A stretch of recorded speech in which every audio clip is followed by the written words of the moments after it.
Hello everyone, welcome back to the channel Shikshastra education.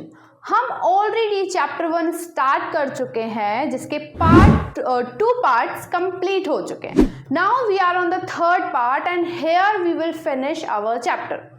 तो स्वागत करती हूँ आप सभी का। आई होप आप सभी बहुत अच्छे होंगे, स्वस्थ होंगे और मस्त होंगे, और डेफिनेटली आपकी स्टडीज तो बहुत अच्छी चल रही होगी।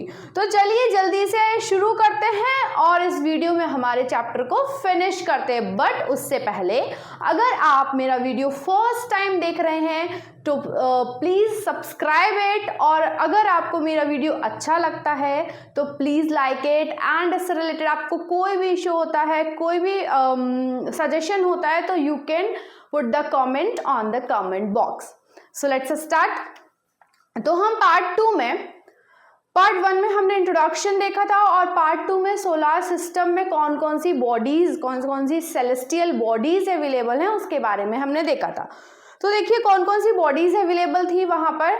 हमने सबसे पहले head of the family, solar family का जो हेड है दैट इज सन, उसके बारे में देखा था। उसके बाद सन के अलावा जो बिग सेलेस्टियल बॉडीज है उसके बाद की, तो वो है planets that we have seen. उसके बाद हमने सैटेलाइट्स को देखा था, जैसे अर्थ का सैटेलाइट है मून। उसके बाद हमने कुछ एस्टेरॉइड्स देखे थे, मीटेरॉइड्स देखे थे और कॉमेट्स देखे थे। These celestial bodies are also available in solar system. हमने इन तीनों के बीच में क्लियरली डिफरेंस भी देखा था। So now move. अब ये सारी बॉडीज जो हमने देखी थी, ये सारी बॉडीज मिलके क्या बनाती हैं? एक सोलार सिस्टम बनाती हैं। तो ये तो हो गई हमारे सोलार सिस्टम की बात, कैसे हमने अर्थ से ट्रैवल करते करते पूरे सोलार सिस्टम को ट्रैवल कर लिया है। नाउ अब बात आती है गैलेक्सी की। तो अब ये गैलेक्सी क्या है? देखिए इसके पीछे हम स्टोरी से शुरू करते हैं कि व्हाट इज दिस गैलेक्सी। मान लीजिए एक एटम बॉम्ब है जो कि रैंडमली स्पेस में मूव कर रहा है, और रैंडमली मूव करते करते एक बार ऐसा होता है कि ये जो एटम बॉम्ब है ये एक्सप्लॉइट हो जाता है, मतलब एक्सप्लोजन हो जाता है। और एक्सप्लोजन के बाद इसमें से कुछ मटेरियल्स निकलते हैं, उनको हम बोलते हैं एटम्स या बोलते हैं मॉलिक्यूल्स। और ये एटम और मॉलिक्यूल्स जो इस एक्सप्लोजन से निकलते हैं, इन एटम्स के पास कुछ पावर होती है। और ये मैं आपको ऐसे ही नहीं बता रही हूँ, ये हमारे ही कुछ एस्ट्रोनॉमर्स हैं, कुछ एस्ट्रोनॉमर्स ने ऐसा बताया है कि अप्रॉक्स 15 बिलियन ईयर्स अगो ये हुआ था, ऐसा कुछ हुआ होगा शायद। They are not also exact, but उन्होंने इस टाइप का कुछ सोचा है, इमेजिन किया है कि शायद ऐसा हुआ होगा, जहाँ से ये सारी चीज़ें जो हमें सोलार सिस्टम में दिख रही हैं वो आई हैं, उनका एग्जिस्टेंस वहां से है। तो क्या कहा एस्ट्रोनॉमर्स ने कि अप्रॉक्स 15 बिलियन ईयर्स अगो एक एटम बॉम्ब था, वो रैंडमली स्पेस में मूव कर रहा था, और जब वो एक्सप्लॉइट हुआ तो उसमें से कुछ एटम्स एंड मॉलिक्यूल्स निकले, और इन एटम्स एंड मॉलिक्यूल्स के पास क्या थी? पावर थी। कौन सी पावर थी? Attraction power. तो क्या किया इन एटम्स एंड मॉलिक्यूल्स ने? इसके आसपास के जो ऑब्जेक्ट्स थे, और भी बहुत सारे ऑब्जेक्ट्स थे, उनको अपनी तरफ अट्रैक्ट कर लिया। तो ये एक बहुत बड़ा ग्रुप फॉर्म हो गया जब एक पर्टिकुलर चीज़ ने अपने आसपास बहुत सारी चीज़ों को अट्रैक्ट कर लिया और वो एटम सेंटर ऑफ अट्रैक्शन हो गया। तो इस टाइप से एक ग्रुप फॉर्म हो गया, और उसी ग्रुप को हम बोलते हैं गैलेक्सी। तो देखिए जैसे कि ये सेंटर ऑफ अट्रैक्शन था, और इसने अपने आसपास के बहुत सारे ऑब्जेक्ट्स को अपने आसपास अट्रैक्ट कर लिया। अब ये जो ऑब्जेक्ट्स थे ना, इनके पास भी पावर थी, इनके पास भी अट्रैक्शन पावर थी। एज कंपेयर टू दिस, इससे भी इसके पास ज़्यादा थी अट्रैक्शन पावर, और इनके पास भी अट्रैक्शन पावर थी। तो इन्होंने भी क्या किया, ये सारे जो एटम्स थे, ये सारे जो बॉडीज़ थी, इन्होंने भी अपने आसपास कई चीज़ों को अट्रैक्ट कर लिया इस टाइप से। और ये जो आइटम है, ये जिसने अपनी तरफ छोटी छोटी चीज़ों को अट्रैक्ट कर लिया, इसी को हम क्या बोलते हैं? Solar system. और इसी के जैसे बहुत सारे ऑब्जेक्ट्स मिलाकर क्या बनाते हैं, एक गैलेक्सी बनाते हैं। I hope you have understand कि व्हाट इज गैलेक्सी नाउ। तो जैसे हमारा सोलार सिस्टम है, हमारे सोलार सिस्टम में इतने सारे सेलेस्टियल ऑब्जेक्ट्स हैं, वैसे ही यहाँ पर millions of Galaxy, millions of solar system present है। और ये मिलियंस ऑफ सोलार सिस्टम मिलके क्या बनाते हैं, एक गैलेक्सी को बनाते हैं। और जिस गैलेक्सी में हम रहते हैं उस गैलेक्सी को हम बोलते हैं मिल्की वे गैलेक्सी, और इन हिंदी वी कॉल इट आकाश गंगा। अब ये आकाश गंगा नेम कैसे आया, let's see here. So do you, तो हमने जहां से हमारी बात स्टार्ट की थी, वो beautiful sky which was filled with whitish shiny objects, वो हमें ऐसा लगता था वाइटिश ब्रॉड बैंड की तरह पूरा स्काई फिल हो गया है। तो यस, वो जो आप स्काई देख रहे थे, वो सारे जो ऑब्जेक्ट्स आपको दिखाई दे रहे थे, that was the Galaxy. Exactly आपको क्या दिखाई दे रहा था, वो गैलेक्सी दिखाई दे रही थी। गैलेक्सी मीन्स क्या, Galaxy is a group of star. जैसे हमारा सन है वैसे ही और भी बहुत सारे स्टार्स हैं, और उन सारे स्टार्स के ग्रुप को ही हम क्या बोलते हैं, गैलेक्सी। और सारे स्टार के पास पावर होती है, तो वो अपने आसपास बहुत सारी सेलेस्टियल ऑब्जेक्ट्स को रोटेट करवाता है, रिवॉल्व करवाता है।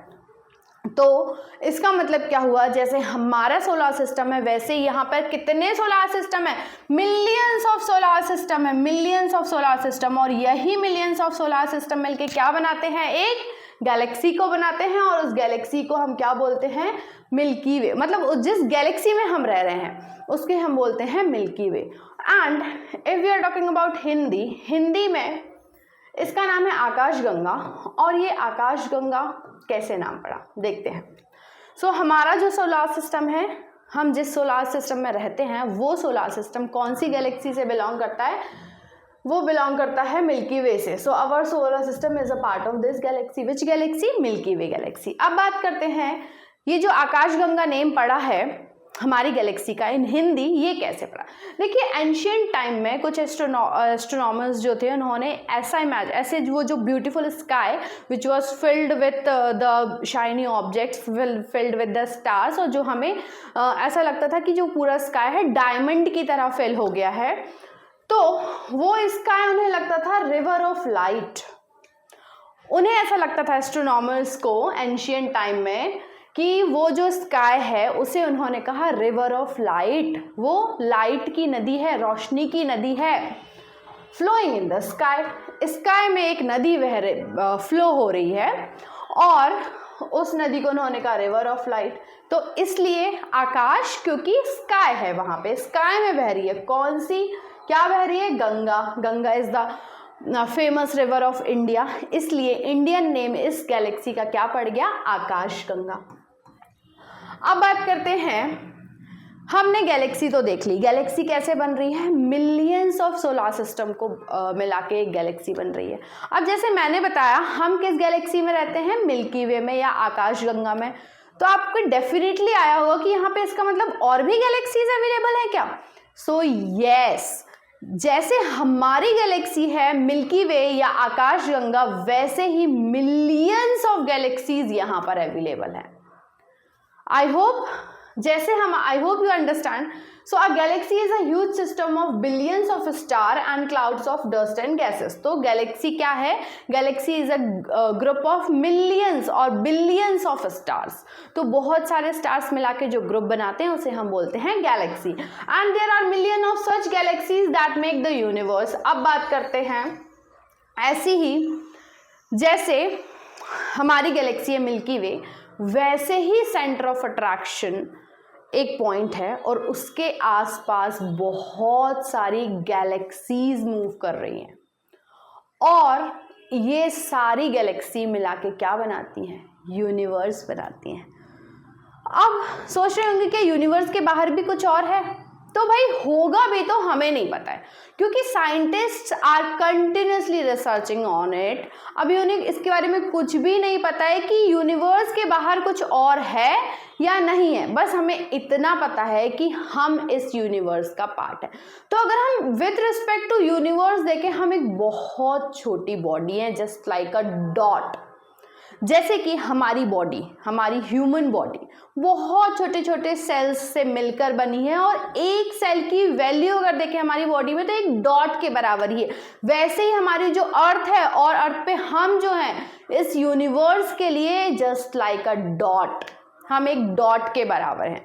तो आप इमेजिन कर सकते, can you imagine how big the universe is? Universe exactly में कितना बड़ा है हम इमेजिन भी नहीं कर सकते हैं। So it is very difficult to imagine how big the universe is. तो भाई हमने पूरी जर्नी कंप्लीट कर ली है। कैसे? हमने अर्थ से, हमारी अर्थ के एक सीन से हमारी जर्नी को स्टार्ट किया था। वहां से ट्रैवल करते करते हम अर्थ के जैसे ही बाहर निकले तो अर्थ के जैसे ही और ऑब्जेक्ट्स देखे, जैसे प्लैनेट्स, उसके अलावा उसके और भी मेंबर्स देखे, हेड देखा फैमिली का। और जब हम उस पूरे सोलार सिस्टम से बाहर आए तो हमने देखा कि एक ही सोलार सिस्टम अवेलेबल नहीं है, यहाँ पे millions of solar system available है हमारे जैसे। और ये मिलियंस ऑफ सोलार सिस्टम मिलके क्या बना रहे हैं? गैलेक्सी को बना रहे हैं। और जब हमने पूरी गैलेक्सीज ट्रेवल कर ली, उसके बाद हमने देखा कि यहाँ पे गैलेक्सी भी एक नहीं है, यहाँ पे मिलियंस ऑफ गैलेक्सीज अवेलेबल है। और ये सारी मिलियंस ऑफ गैलेक्सी मिला के क्या बनाती हैं? यूनिवर्स बनाती हैं। और बस यहाँ पे हमारी जर्नी एंड होती है, क्योंकि इसके बाहर और कुछ भी नहीं है। So let's have a quick recap that exactly what we have studied. यहाँ पे आप सभी को पिक्चर दिख रहा होगा। So in this picture we can see कि कितना बड़ा यूनिवर्स है। यहाँ पे millions of objects we are able to see. ये जो छोटे छोटे ऑब्जेक्ट्स आपको दिख रहे हैं, this picture is full of universe. और यहाँ पे ये जो छोटे छोटे ऑब्जेक्ट्स दिख रहे हैं, ये कहीं ना कहीं गैलेक्सीज और सोलार सिस्टम, और सोलार सिस्टम के अंदर जो जो भी बॉडीज़ अवेलेबल हैं, ये सब यहाँ पर प्रेजेंट हैं। तो पूरे यूनिवर्स के कंपैरिजन में हमारे अगर अर्थ देखें तो ये it is just like a dot, ये एक केवल एक डॉट के बराबर है। नाउ लेट्स मूव अहेड, देखते हैं अब क्या आपको पता है कि यूनिवर्स का साइज क्या है? किसी को नहीं पता है, बिकॉज नो वन नोज कि यूनिवर्स कितना बड़ा है। बस हमें इतना पता है कि हम जहाँ से बिलोंग करते हैं वो यूनिवर्स यही है, हम इसी यूनिवर्स से बिलोंग करते हैं। बाकी इसके अलावा हमें यूनिवर्स के बाहर क्या है वो कुछ भी नहीं पता है, but scientists are still researching on it. Now let's have a quick overview, quick recap. Let's have a quick recap that exactly what we have studied. ठीक है, अभी हमने अर्थ से स्टार्ट करके यूनिवर्स पे पहुंचे थे। अब हम थोड़ा बैकवर्ड मूव करते हैं। हम पहले पूरे यूनिवर्स से अर्थ में अब अपनी जर्नी स्टार्ट करते हैं। चलिए देखिए, ये पूरा यूनिवर्स है फिर से। और जिस थ्योरी की मैंने बात करी थी, जो एस्ट्रोनॉमर्स ने 15 बिलियन ईयर्स अगो पहले दी थी, उस थ्योरी को हम बोलते हैं बिग बैंग थ्योरी। तो चलिए बिग बैंग थ्योरी से स्टार्ट करते हैं कि सबसे पहले एक एटम था, उसका एक्सप्लोजन हुआ, और एक्सप्लोजन के बाद जो उसमें से एटम्स और मॉलिक्यूल्स निकले, उनके पास क्या थी? एक पावर थी। कौन सी पावर थी? Attraction power. तो जैसे मान ली ये जब इसमें से निकले तो इनके पास थी अट्रैक्शन पावर। तो इसने क्या किया? अपने आसपास बहुत सारी चीज़ों को अट्रैक्ट कर लिया, बहुत सारी। इसके पास ज़्यादा पावर थी, लेकिन इससे जो चीज़ अट्रैक्ट हुई उसने भी अपने आसपास, उनके पास भी पावर थी। जो चीज़ इससे अट्रैक्ट हुई उनके पास भी कुछ पावर थी, और उन्होंने भी अपने आसपास बहुत सारी चीज़ों को अट्रैक्ट कर लिया। जो जो भी चीज़ें अवेलेबल थी उन सबको अट्रैक्ट कर लिया। और कौन कौन सी चीज़ें थी जिनको इन्होंने अट्रैक्ट किया? यहाँ पे कुछ प्लैनेट्स थे, कुछ एस्टेरॉयड थे, तो वो हम देखेंगे। अब ये जो पूरा बेसिक स्ट्रक्चर कि ये यूनिवर्स में ये सारी चीज़ें जो आई हैं, गैलेक्सी आई हैं, ये जो अर्थ आया है और अदर प्लैनेट्स आए हैं, ये कहाँ से आए हैं? ये सभी इस एटम के अंदर से आए हैं, ऐसा एस्ट्रोनॉमर्स का कहना है।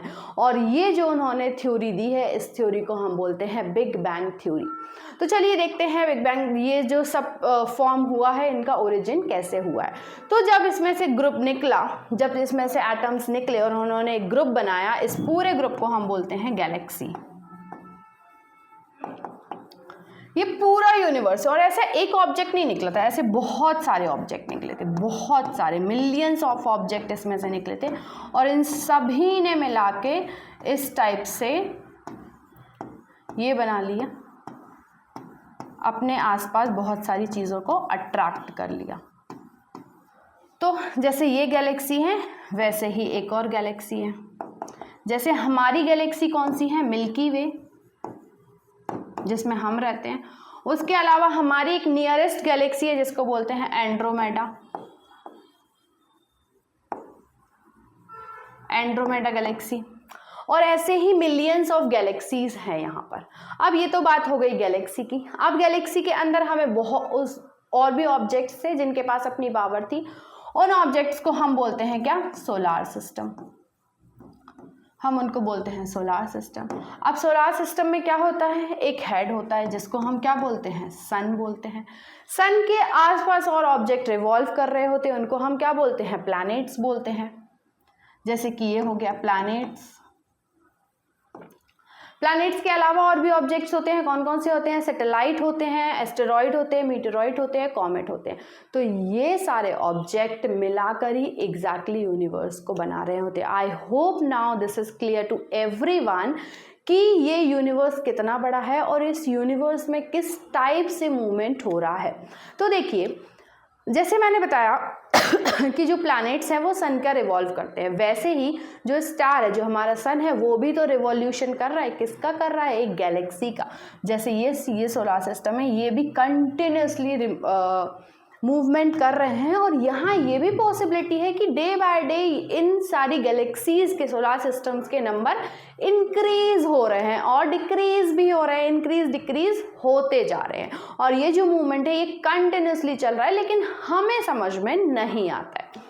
So this was all about your chapter. I hope this is clear to everyone. अगर आपको इससे रिलेटेड कोई भी डाउट है, कोई भी सजेशन आप देना चाहते हैं, तो आप कमेंट बॉक्स पे कमेंट कर सकते हैं। और अगर आपको मेरा वीडियो बहुत अच्छा लगा है तो प्लीज़ लाइक इट। सो बने रहिए मेरे साथ शिक्षास्त्र एजुकेशन में। हम नेक्स्ट चैप्टर को भी इसी एनर्जी के साथ कंटिन्यू करेंगे। सो बने रहिए मेरे साथ। Thank you everyone. Thank you once again.